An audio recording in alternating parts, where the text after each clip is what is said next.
Muito bem, muito bem, muito bem. Vamos para a nossa aula 10, que é a aula sobre impulso, quantidade de movimento e colisões. Bom, vamos começar pelo impulso. O impulso é uma grandeza bem simples. A gente sabe o conceito de impulso desde, sei lá, desde sempre, né? O que é produzir um impulso? A Ana Júlia já sabe o que é fazer um impulso. Produzir um impulso é dar um empurrão, é fazer uma força. Quando tu pega um corpo e tu faz uma força nesse corpo, olha aqui, ó. Essa força, ela vai durar um determinado tempo. Como essa força dura um determinado tempo, esse corpo recebe um impulso. O impulso é bem simples, é força vezes o tempo que a força fica agindo. A força medida em newtons e o tempo medido em segundos. Vai preenchendo o teu livro ali, ó. Vai acompanhando pelo livro. Ah, isso aí eu esqueci de falar, tá? Pega o livro, abre o livro na página 10, na aula 10, que é a página 72, e vai acompanhando junto, né, pessoal? Vamos preenchendo o livro junto. Então, olha só, qual é que é a unidade do impulso? A unidade do impulso é Newton segundo. Não deram nome para essa unidade aqui, tá? Deixaram Newton segundo. Não vai falar Newton por segundo. Se fosse Newton por segundo, teria uma barra de divisão aqui no meio. É Newton segundo. Olha o que a observação aqui diz. O impulso tem a mesma direção e sentido da força. Opa, se o impulso tem a mesma direção e sentido da força, eu estou dizendo aqui que o impulso é uma grandeza vetorial. Aqui começa a ficar importante.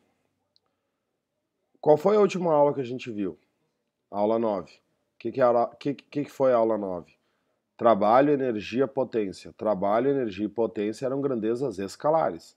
Agora a gente volta aqui para as grandezas vetoriais. Impulso e quantidade de movimento são vetoriais. A direção e o sentido do impulso é a mesma direção e sentido da força. Afinal de contas, quem produz o impulso é a força. Cuidado com o impulso de uma força variável. Se aparecer um gráfico de força por tempo, observa aqui que nesse gráfico essa força aqui é variável. O único jeito de tu descobrir o impulso dessa força é fazendo a área do gráfico. A área do gráfico vai ser o impulso, gráfico de força por tempo. Observa que em dinâmica não aparece muito gráfico. Qual é o outro gráfico que a gente tinha visto importante na aula passada? Vou botar aqui.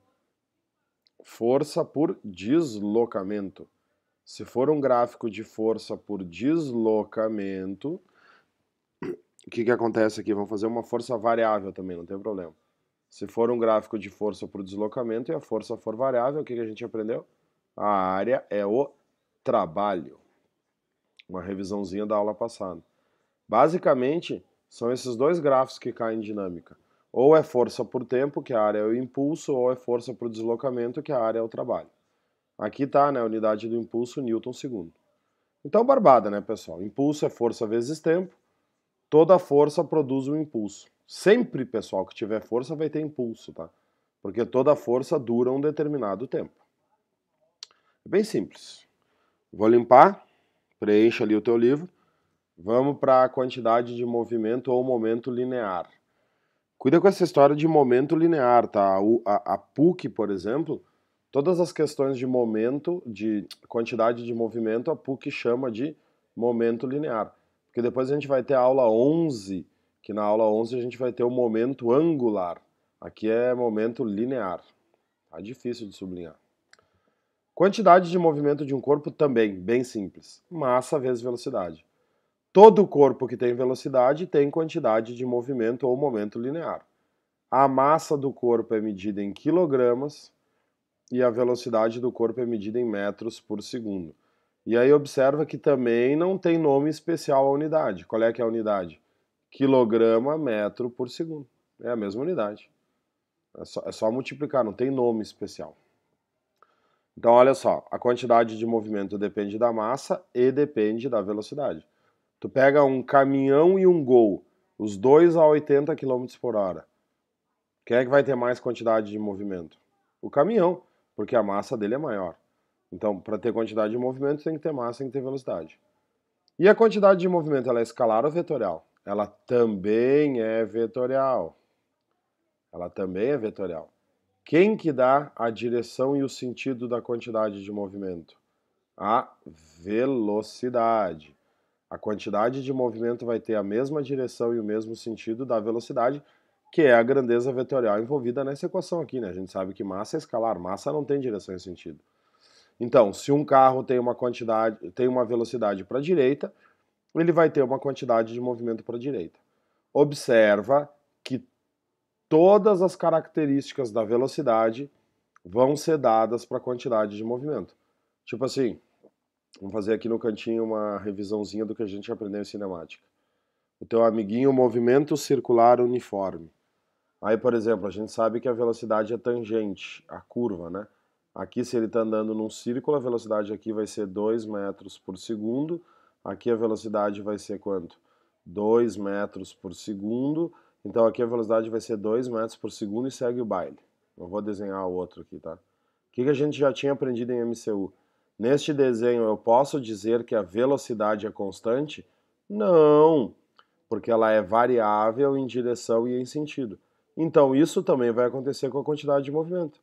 Vai cair um exercício desse aqui de MCU e o cara vai te pedir: nesse desenho a quantidade de movimento é constante? Não. A quantidade de movimento é variável em direção e sentido.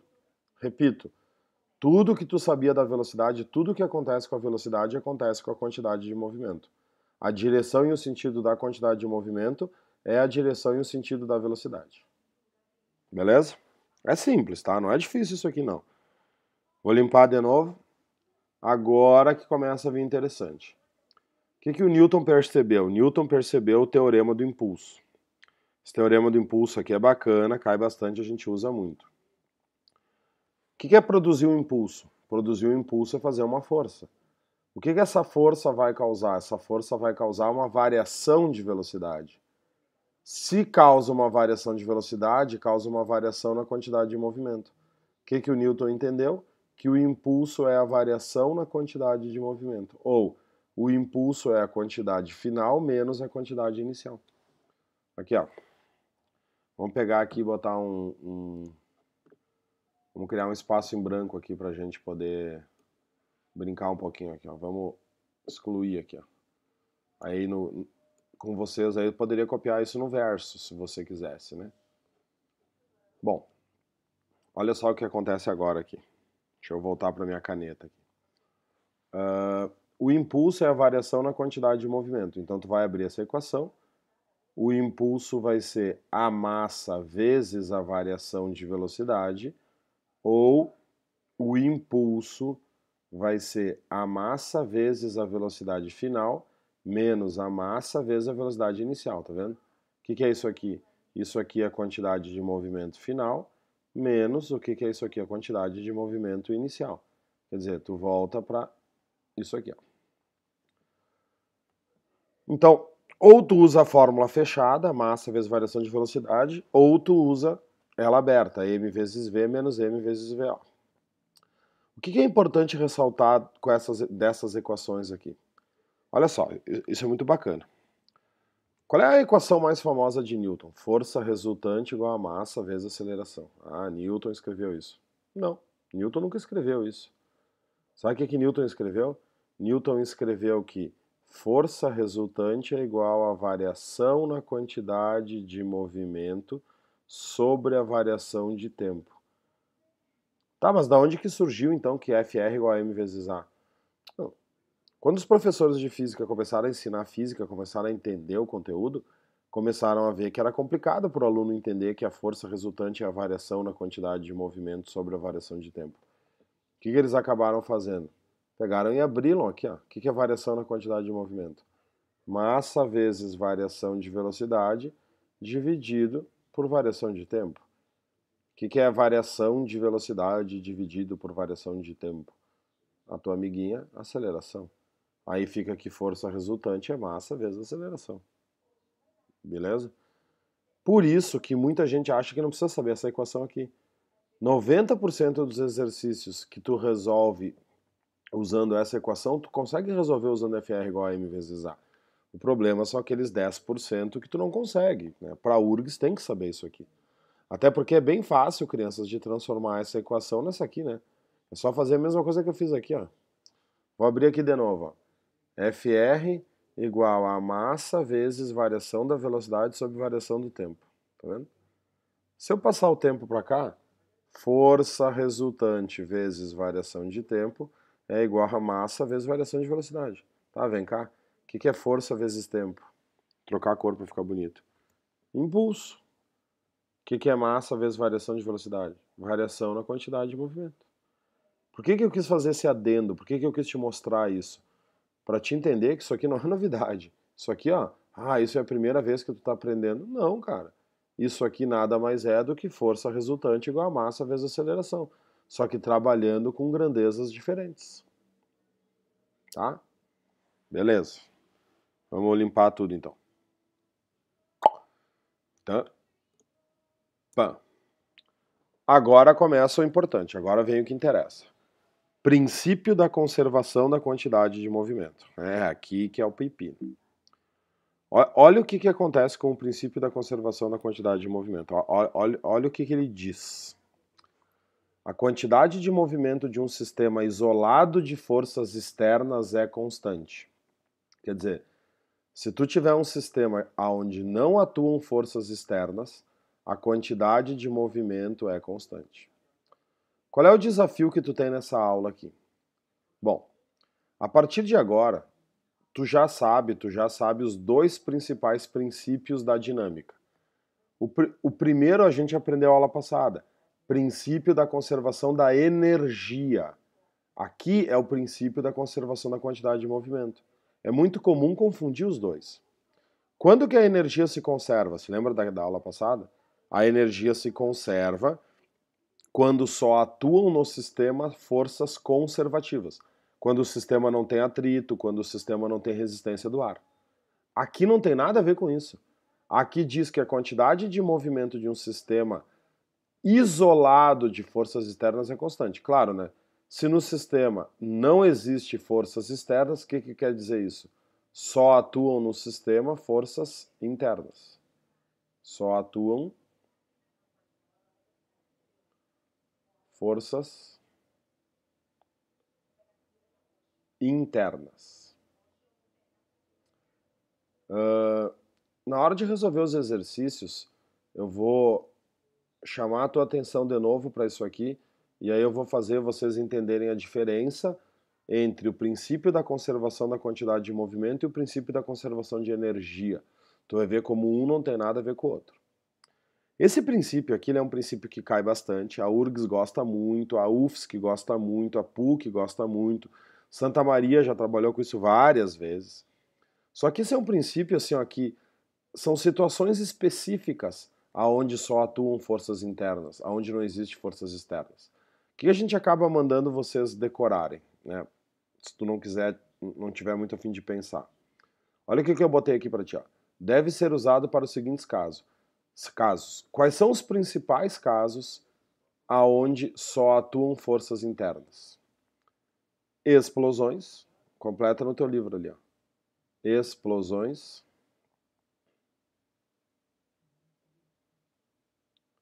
Colisões, explosões, colisões. Pode botar recuo de arma de fogo. Recuo de arma de fogo. Recuo de arma de fogo e etc. Bom, tu sabe que aqui eu fiz uma redundância, né?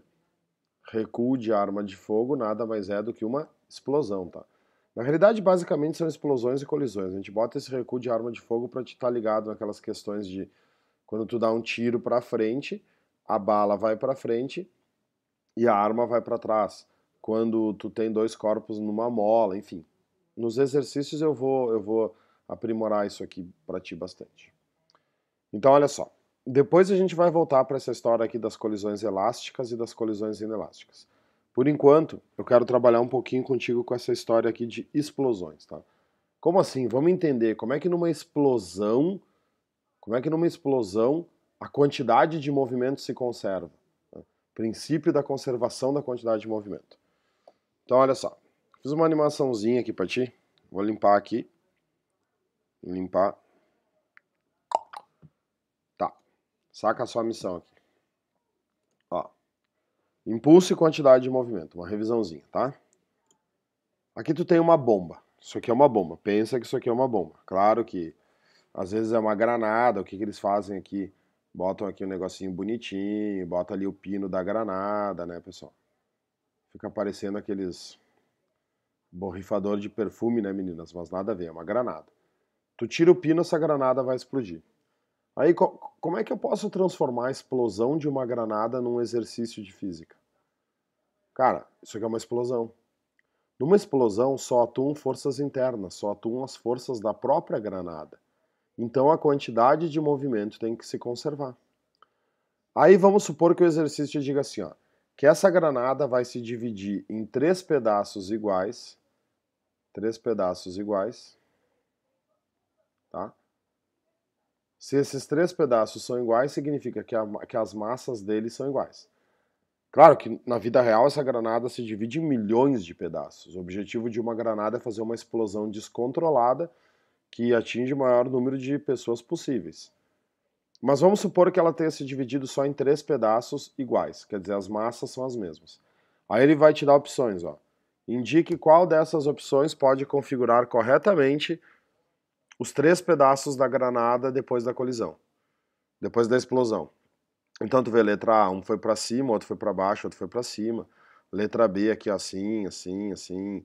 Letra C, letra D, o do meio ficou parado. Letra E, os dois assim.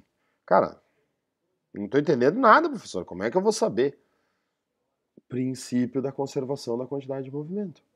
Qual é a manha aqui quando essa granada explodiu? Quando essa granada explodiu, ela estava em movimento ou ela estava em repouso? Ela estava em repouso. A velocidade da granada no momento da explosão vale zero. O que é quantidade de movimento? Quantidade de movimento é massa vezes velocidade. Se a velocidade vale zero, a quantidade de movimento vale zero. O que é essa quantidade de movimento aqui? É a quantidade de movimento inicial. Então, olha só, nesse sistema, a quantidade de movimento inicial vale zero. Numa explosão, vale o princípio da conservação da quantidade de movimento. Se a quantidade inicial vale zero, a quantidade final também tem que valer zero. Se a quantidade inicial do sistema é zero, a quantidade final do sistema também tem que valer zero. Tá, mas e aí os pedaços foram voando aqui, como é que vai dar zero isso aqui? Porque tu tem que te lembrar que quantidade de movimento e impulso são grandezas vetoriais. Isso aqui é um sistema vetorial. Tu tem que encontrar uma resposta que a quantidade de movimento do sistema seja zero. Porque se tu não tinha nada no início, tu também não vai ter nada no fim. Analisa aqui a letra A. Esse vetor aqui, ó, as massas são as mesmas. Olha só. O que é quantidade de movimento? Massa vezes velocidade, né? Eu não preciso me preocupar com as massas, porque as massas são sempre as mesmas. Então, se esse bloquinho A está andando para cima e esse aqui está andando para baixo, essa quantidade de movimento anula essa. Mas e quem que anula essa aqui? Ninguém. Se tu analisares esses 3 pedaços se movimentando, esses 3 pedaços como um todo, nesse desenho aqui, a quantidade de movimento é diferente de zero. Então, tá errado? Porque se a quantidade inicial é zero, a quantidade final também tem que ser zero. Aí tu vai analisando, olha só, isso anula isso, mas quem que anula esse? Ninguém. Esse anula esse, mas quem que anula esse? Ninguém. Aqui na letra E eu não vou nem comentar porque dá uma confusão. Agora olha a letra D. Essa quantidade de movimento vai anular essa quantidade de movimento. E a bolinha que estava no meio ficou parada. Qual é a conclusão, então? Nesse desenho aqui, nesse conjunto, a quantidade de movimento vale zero. Se a quantidade inicial era zero, a quantidade final também tem que ser zero. Resposta certa, a letra D. Mas isso aqui é só um exemplo que pode cair, tá? Isso aqui é uma questão de vestibular, isso aqui caiu na URGS. Exatamente esse desenho aqui caiu na URGS. Agora, olha só, o que a URGS criou aqui? 2 pedaços em movimento e um ficando parado.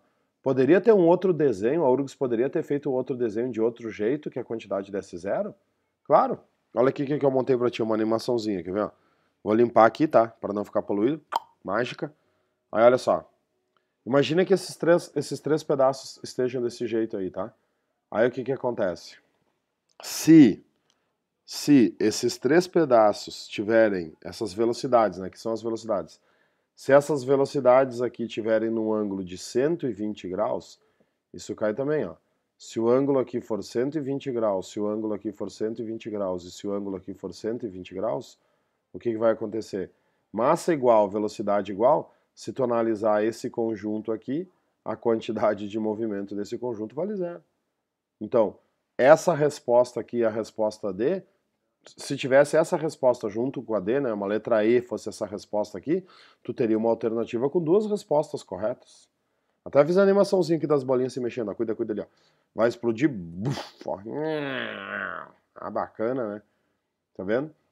As bolinhas se movimentam desta maneira e a quantidade de movimento do sistema vale zero. Aliás, essa história do ângulo de 120 para 3 vetores é bom saber, tá? Porque você sabe, tu tem que dividir 360 por quantos vetores tu quer, né? Tipo assim, ó. Tu quer que 4 vetores se anulem. Para 4 vetores se anularem, claro, desde que eles sejam iguais, basta que esses 4 vetores estejam no ângulo de 90, né, pessoal? 90, 90, 90, aí o que acontece? Se eles estiverem no ângulo de 90, esse anula esse, anula esse, anula esse. Para 2 vetores se anularem, basta que eles sejam iguais e o ângulo seja 180, né? Então, o que tu fez aqui para dar 90? Tu pegou 360... Ai. Desculpa. Tu pegou 360 graus e dividiu por 4, que deu 90. Por que aqui deu 180? Porque tu pegou 360 e dividiu por 2, que dá 180. Nesse caso aqui, ó, nesse caso aqui são 3 vetores. Para 3 vetores se anularem, para que 3 vetores se anulem, até fiz o desenho diferente ali, ó. 360 dividido por 3 dá 120. Basta que esses vetores estejam entre eles num ângulo de 120 graus. Aí, se isso, vamos supor que fosse força. Se isso for 10 newtons, 10 newtons e 10 newtons, a força resultante desse conjunto aqui vale zero. Tá? É um adendo, nada a ver com o conteúdo, mas só para te ligar na missão, né? Conhecimento nunca é demais. Muito bem, muito bem. Vou limpar, tá? Beleza. Vamos adiante. Bom, o que acontece agora aqui, tá? Eu vou esperar um pouquinho aqui, vou sair daqui e vou voltar lá pro teu livro. Vamos fazer o seguinte, ó. Primeiro vamos ver no livro e depois vamos ver as animações que eu fiz, tá? Então, olha só. Muito bem. Tu já viu da explosão, agora tu vai ver da colisão. Como é que funciona uma colisão elástica? Conserva a quantidade de movimento e conserva também a energia cinética. O que é uma colisão elástica? Preenche no teu livro ali. Imagine que essa bolinha A esteja andando para frente com uma velocidade VA de, sei lá, 4 metros por segundo. Para ela colidir nessa bolinha B, a bolinha B também está andando para frente, só que daí, claro, né, a velocidade da bolinha B tem que ser menor. Vamos supor que a velocidade da bolinha B seja 2 metros por segundo. Cuida com essa velocidade B aqui, tá? Essa velocidade B aqui, pode ser que ela não exista, pode ser que a bolinha B esteja parado, ou pode ser que a bolinha B esteja voltando. Abre teu olho que se a bolinha B estiver voltando, a velocidade dela vai ser negativa. E o exercício não vai te dizer que a velocidade tem que ser negativa. Tu tem que colocar o sinal, tá? A bolinha A, então, é mais veloz, então, olha só, a velocidade do A é maior que a velocidade do B. Então, o A está andando, vai bater no B, aqui está o momento da colisão. Por que o nome é colisão elástica? O nome é colisão elástica porque depois da colisão as bolinhas se separam. Se as massas dessas bolinhas forem iguais, tu vai sofrer uma colisão perfeitamente elástica e as velocidades vão se trocar. A velocidade da bolinha A depois da colisão, vamos chamar de velocidade A', será de 2 metros por segundo. Observa aqui, ó, a velocidade do A antes da colisão era 4. Como ele bateu no B com 2, o A vai passar a ter 2. E a velocidade do B, vamos chamar isso aqui de velocidade B', a velocidade do B será de 4 metros por segundo. Essa troca só acontece quando as massas são iguais, tá? Nem sempre no exercício as massas vão ser iguais. Mas o truque da colisão elástica é, depois da colisão, elas ficam separadas, elas não ficam juntas. Bom, vamos começar aqui por baixo. Em qualquer colisão, te lembra de cima, né? Daquilo que tu preencheu. Em qualquer colisão, em qualquer explosão, a quantidade inicial é igual à quantidade final. Isto é, as quantidades de movimento se conservam. Qual é a equação que tu usa, então, para resolver isso aqui? Se a quantidade inicial é igual à quantidade final, é isso aqui que tu tem que decorar da colisão. E agora, a partir daqui, tu abre. Ó. O que é quantidade? Massa vezes velocidade. O que é a quantidade inicial? É a massa do A vezes a velocidade do A, mais a massa do B vezes a velocidade do B. Vou te lembrar de novo dessa velocidade do B aqui, tá? Essa velocidade do B pode ser positiva, que aqui no caso, porque era o mesmo sentido. Essa velocidade B pode ser zero, pode ser que o B esteja parado, ou a velocidade do B pode ser negativa se ele estiver voltando. E o que vai ser a quantidade final? Vai ser a massa do A vezes a velocidade do A' mais a massa do B vezes a velocidade do B'. Preenche ali no teu livro. Com essas equações aqui, tu consegue calcular 90% das perguntas que ele faz para ti. Só que um diferencial da quantidade elástica é esse aqui, ó. Tá vendo aqui, né? A energia cinética inicial é igual à energia cinética final. Numa colisão elástica, tu tem conservação de energia. Por quê? Porque as velocidades se trocam. Só cuida com exercícios teóricos, tá? Não é a energia de cada partícula que se conserva. Vamos pensar junto. A energia do A se conservou? Não. O A tinha uma velocidade de 4 e depois tinha uma velocidade de 2. A energia do A não se conservou, mas a energia do sistema se conservou. Se tu somar a energia do A e a energia do B no início, vai ser igual ao somatório da energia do A e da energia do B no final. Mas, individualmente, as energias mudam. Só que a do sistema permanece invariável. E a famosa colisão inelástica. O que acontece na colisão inelástica? Na colisão inelástica não tem elasticidade. O próprio nome diz, ó, inelástica. Então, olha só. O início é o mesmo. O A está vindo com uma velocidade VA. O B pode estar parado, pode estar andando contra ou pode estar indo com uma velocidade VB. Claro que para ter a colisão, a velocidade do A tem que ser maior, superior à velocidade do B. Eles colidem, ficam juntos. No momento que eles ficam juntos, eles formam um só corpo andando com apenas uma velocidade. Apenas com a velocidade com que eles ficam juntos. O que faz a colisão elástica e a colisão inelástica serem irmãs? Tá aqui, ó. Elástica, quantidade inicial igual à quantidade final. Inelástica, quantidade inicial igual à quantidade final. Em qualquer colisão, a quantidade se conserva. O que vai ser a quantidade inicial? Não muda nada. Mesma coisa. MA vezes VA mais MB vezes VB. Mas a quantidade final vai mudar. O que acontece na quantidade final? As duas ficam juntas, formando um só corpo. Então, tu vai ter que somar as massas. Abre um parênteses, fica a massa do A mais a massa do B vezes a velocidade com que eles ficam juntos. Essa aqui é a equação que tu usa para resolver a inelástica. Só que o que diferencia a elástica da inelástica é que na colisão inelástica a energia cinética inicial é maior do que a energia cinética final. Tá vendo aqui, ó? Não vale aqui. Na elástica vale o princípio da conservação de energia. Na inelástica não vale. Aqui existe perda de energia. O sistema perde energia. Por que o sistema perde energia? Bom, é aí que tu tem que te ligar, né? Olha só, pessoal, que interessante isso aqui, presta atenção. Como é que pode dois corpos colidirem, grudarem e ficarem juntos? Para dois corpos colidirem, grudarem e ficarem juntos, algum desses dois corpos aqui tem que ter sofrido uma deformação. Tipo assim, colisão automobilística. Por que 90% das colisões automobilísticas unidimensionais na mesma dimensão é inelástica?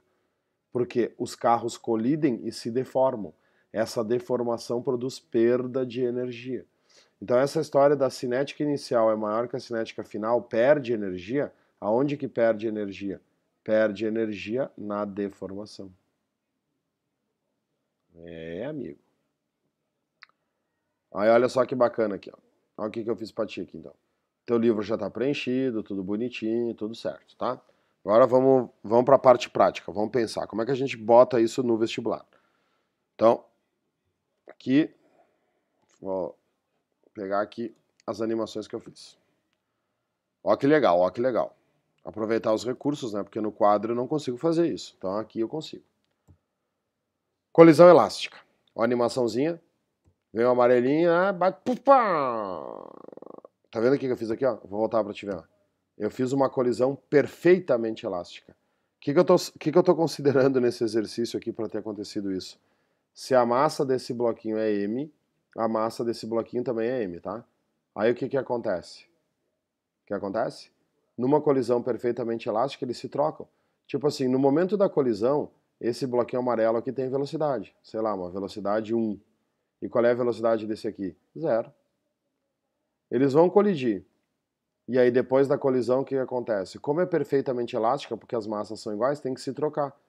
Então, tudo que o amarelo tinha, ele vai dar pro azul, e o azul não tinha nada, então o amarelo vai ficar sem nada. Olha ali, ó.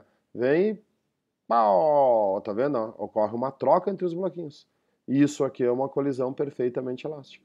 O que tu tem que gravar disso aqui? Que a quantidade inicial é igual à quantidade final. Mas a energia cinética inicial também é igual à energia cinética final. Uma colisão elástica é uma coisa muito particular na física. Conserva a quantidade de movimento e também conserva a energia. É bacana. Agora, olha a inelástica. Deixa eu limpar aqui, senão vai ficar feio. Olha a inelástica. Então vamos lá. Vem vindo, vem vindo, vem vindo. Se grudam e ficam juntos. Bacana, né? Ó, vamos lá. Ó, o amarelinho vem vindo, vem vindo, se grudam e ficam juntos. Chique, né? Então o que acontece aqui, ó? Aqui eu tô considerando também, né? Que, deixa eu habilitar aqui minha caneta. A velocidade inicial desse cara vale 0. Né? Qual é que é a velocidade desse cara aqui? Sei lá, uma velocidade V. Eles colidem e ficam juntos aqui no final, né? Vou deixar o desenho pronto aqui, ó. Ficou amarelinho junto com o azul, andando como se fosse um único corpo. Qual é que vai ser a velocidade com que esse sistema formado pelos dois corpos vai andar? Mais ou menos do que essa velocidade V aqui que tu tem no início. Menos, é claro, né? Porque a massa do sistema aumenta. Aliás, nesse caso aqui, se essa massa for M, essa massa for M, as massas forem iguais, a velocidade com que os dois vão andar junto vai ser exatamente V sobre 2, a metade da velocidade. Ali, ó, eu dou essa ideia na coisa. Vem rápido, puf, e aí quando eles ficam juntos, diminui a velocidade. Tá vendo ali, ó? O início era rápido, ó. O amarelinho vem e pá. E aí o que acontece? Diminui a velocidade porque aumenta a massa do sistema. Olha aqui uma revisão, né? Nessa colisão também vale aquela história da quantidade inicial ser igual à quantidade final? Claro, a quantidade de movimento sempre se conserva. Não interessa se for elástica ou inelástica. Mas aqui a energia cinética inicial é maior que a energia cinética final do sistema. Ocorre perda de energia. Por que ocorre perda de energia? Porque para esses bloquinhos terem ficado juntos ocorreu uma deformação. Beleza? Aqui o que mais que eu fiz aqui pra ti, ó. Vou limpar aqui. Coisa feia. Ó. Esse é o famoso pêndulo de Newton. Isso caiu na URGS esses tempos aí. Vai ter uma questão pra te fazer sobre isso ali, ó. Ali, ó. Pá, pá, pá. Filmei meu pêndulo de Newton, ó. Tá vendo? O que é isso aqui? É uma coisa bem bacana. É pura transferência de energia. Vamos esperar parar aqui, vamos ver como é que fica. Ficou tremido ainda. Pera aí. Deixa eu ver se eu consigo botar num ponto aqui que não fique tremido. Sempre vai ficar tremido. Vamos pro início. Tem movimento, né? Frames, ó. Bom, o que acontece aqui, ó? O que eu fiz aqui? Vamos pensar um pouquinho. Eu peguei aqui, puxei essa bolinha para trás. O que eu tô dando para essa bolinha aqui, né? Quando eu boto ela aqui e solto a bolinha, qual é a velocidade inicial da bolinha? 0. Tem alguma força que vai fazer com que essa bolinha desça? Claro. Que força que é essa? O peso, né? Só que o peso... até vou apagar aqui porque isso aqui ficou horrível, tá? Horrível. Quer se meter a fazer as coisas. Eu puxei a bolinha, ó, vou pegar o vermelho aqui, ó. eu puxo a bolinha e boto ela para cá, certo? Aí vamos analisar a bolinha aqui parada. Aí a gente já faz uma revisão de pêndulo, olha só. Claro que aqui, ó, tá vendo aqui que a cordinha tá presa aqui? Então, olha só, aqui vai ter a corda presa na bolinha, vai ficar legal isso aqui, ó. Quantas forças estão agindo nessa bolinha aqui? Duas, né, pessoal? Pêndulo é duas forças. Quem é que puxa a bolinha para cá? A tensão no fio. Tensão no fio. Quem é que atua no centro da bolinha e puxa a bolinha para baixo? O peso. Né? O que essas duas forças conseguem, né? O que essas duas forças acabam produzindo? Essas duas forças acabam produzindo uma força resultante, né? O que eu vou ter aqui? Ó? Uma força resultante. Essa força resultante vai agir, olha como é tudo misturado. Essa força resultante vai atuar na bolinha por um determinado tempo. O que essa força resultante vai fazer? Um impulso. A bolinha vai vir, vai vir, vai vir, vai aumentar de velocidade. Quando a bolinha colide aqui, ela está em velocidade máxima. E aí o que acontece? Transferência de energia. Isso aqui é um exemplo de colisão elástica. Tá, mas como é que é elástica se 3 bolinhas aqui, 4 bolinhas ficam juntas, né? Não. A energia dessa bolinha é transferida para essa, dessa é transferida para essa, dessa é transferida para essa, e aí essa vai sair aqui. Claro, se fosse uma colisão elástica perfeita, qual é que teria que ser a velocidade de saída dessa bolinha aqui, ó? A velocidade de saída dessa bolinha tinha que ser exatamente igual à velocidade de chegada dessa bolinha. Só que se isso acontecesse, quando que esse pêndulo, o famoso pêndulo de Newton, ia parar? Nunca. Por que a medida que... Vamos deixar rolando agora, eu vou falando. Por que a medida que... vou ter que limpar ali os desenhos, senão não vai funcionar. Ixi, agora eu voltei aqui tudo. Peraí, ali vai funcionar agora. Ó, tá vendo? Ó? Pim, pim, pim, pim, pim, pim, pim. Que bacana, né? Por que vai diminuindo a amplitude do movimento e vai ter uma hora que vai parar isso aí? Porque tem perdas de energia. Tem atrito com o ar, uma bolinha não consegue transferir perfeitamente a energia para outra. Se não existisse perda de energia, quando que isso aí ia parar? Nunca. Mas aí fica fantasia. Valeu? Beleza. Vamos adiante. Bom, o que eu fiz agora para ti? Um exemplo aqui, ó. Tem um tanque e esse tanque vai atirar um projétil, vai lançar um míssil. Tá ali o projétil do tanque, ó, bem bacana. Aí eu tô transformando isso aqui num exercício para te ajudar a resolver os exercícios que tu tem de tema. O exercício vai te dizer que a massa do tanque é 1.500 quilos, a massa do projétil, da bala que ele lança para frente é 3 quilos, e a velocidade do projétil é 500 metros por segundo. E aí o que ele vai te pedir? Calcule a velocidade de recuo do tanque. Que história é essa de velocidade de recuo? Velocidade de recuo do tanque. É aquilo que eu te expliquei sobre recuo de arma de fogo, né? Quando o tanque... né, o que ocorre dentro do cano do tanque? Uma explosão. Só que diferente da granada, onde voa pedaço para tudo que é lado, isso aqui é uma explosão controlada. Para que serve o cano de uma arma de fogo, o cano aqui do tanque, o cano do canhão? Para fazer o projétil ir para frente, e apenas para frente, nesse caso aqui para a esquerda. Se o projétil vai para a esquerda, o tanque vai para a direita. A velocidade com que o projétil vai para frente é a mesma velocidade com que o tanque vai para trás? Claro que não, porque as massas são diferentes. Vale aqui a terceira lei de Newton, o princípio da ação e da reação? Claro que vale. A força que o tanque vai fazer no projétil vai ser a mesma força que o projétil vai fazer no tanque. Só que o tanque tem mais massa, então ele vai ter menos aceleração. Então, olha só, vai dar o tiro. Eu já fiz bacaninho ali a simulação. Ó, ó, o projétil... Vou fazer de novo, né? Ficou bacana. Ó, o projétil vai rápido para frente e o tanque vai lento para trás. Tá vendo? O projétil vai rápido, o tanque vai lento. Tá, mas e como é que eu vou resolver isso aqui agora? O que eu sei? Eu tenho a velocidade do projétil, que ele foi para frente.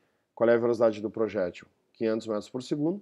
A minha incógnita é a velocidade com que o tanque foi para trás. Eu quero saber essa velocidade aqui. Pessoal, no início do exercício ali, ó, voltei. Tá todo mundo parado, né? Qual é a quantidade de movimento inicial desse troço? Zero. Se a quantidade inicial é zero, a quantidade final é zero. Tá, mas peraí. Se a quantidade inicial é zero e a quantidade final também tem que ser zero, como é que pode isso? É o seguinte, meu irmão. Por que a quantidade inicial vai ser zero? O projétil tem uma quantidade de movimento para a esquerda, a quantidade do projétil. O tanque tem uma quantidade de movimento para a direita. Te lembra da granada? Vai ser zero porque a quantidade de movimento do projétil, tem que ser igual à quantidade de movimento do tanque. Se essas duas quantidades forem iguais, uma anula a outra, e aí uma anula a outra e a quantidade final é zero. Então aqui o que eu vou ter? O que é a quantidade do projétil? Massa do projétil vezes velocidade do projétil. O que é a quantidade do tanque? A massa do tanque vezes a velocidade do tanque. Qual é a massa do projétil? 3 kg. Qual é a velocidade do projétil? 500. Qual é a massa do tanque? 1.500. Qual é a velocidade do tanque com que o tanque vai para trás? Eu want to know. Minha dúvida. Cara, 3 vezes 500, 1.500, né, meu irmão? Então você tem 1.500 igual a 1.500 VT. A velocidade com que o tanque vai para trás é de 1 metro por segundo. E aí eu gostaria que tu entendesse aqui o seguinte, ó. Pense comigo. Olha a massa do tanque, 1.500. Olha a massa do projétil, 3. Quanto é que é 1.500 dividido por 3? 500. O tanque tem 500 vezes mais massa. Então ele vai para trás com 500 vezes menos velocidade. Como o projétil foi para frente com 500, o tanque foi para trás com 1. Tu resolve esses exercícios sem fazer cálculos, se tu quiser, de cabeça, tá? Só sabendo que a relação entre as velocidades é inversamente proporcional da relação entre as massas. Beleza? Beleza? Entendeu? Beleza. Só que aqui eu vou te explicar, eu vou te ajudar, eu vou aproveitar esse exercício para te explicar outra coisa. Te lembra que eu te falei que existe uma confusão entre o princípio da conservação da quantidade de movimento e o princípio da conservação de energia? Por exemplo, esse exemplo aqui serve muito bem para explicar isso. Nesse sistema, conservou a quantidade de movimento? Claro, tá aqui, foi assim que eu resolvi. E nesse sistema, conservou a energia? Tem conservação de energia mecânica? Nada a ver. Pensa só, no início do exercício, a energia cinética do sistema era zero. Qual é a energia cinética inicial desse sistema? Zero. E a energia cinética final vai ser zero? Não. A energia cinética final vai ser diferente de zero. O que vai ser a energia cinética final? Vai ser a energia cinética do projétil mais a energia cinética do tanque. Porque o tanque e o projétil estão se mexendo. Aí, professor, mas se o projétil está indo para a direita, para a esquerda e o tanque para a direita, eu não tenho que só diminuir? Não, porque energia é uma grandeza escalar. Energia não contabiliza que um está indo para a esquerda e o outro está indo para a direita. A energia cinética inicial é zero, a energia cinética final seria a soma das duas energias. Quer dizer, nesse sistema teve conservação da energia? Nada a ver. Tu não tinha nada no início e tu tem energia no final. Então isso é só uma lembrança para te entender que o princípio da conservação da quantidade de movimento não tem nada a ver com o princípio da conservação da energia mecânica. Tanto é que aqui a energia mecânica não se conserva. E aqui a quantidade de movimento se conserva. Valeu, pessoal. Espero que vocês tenham gostado. Façam todos os exercícios da aula 10. Se tiverem dúvidas, me perguntem na aula. Mas acho que foi bem legal. Deu uma explicaçãozinha boa. Obrigado, até mais.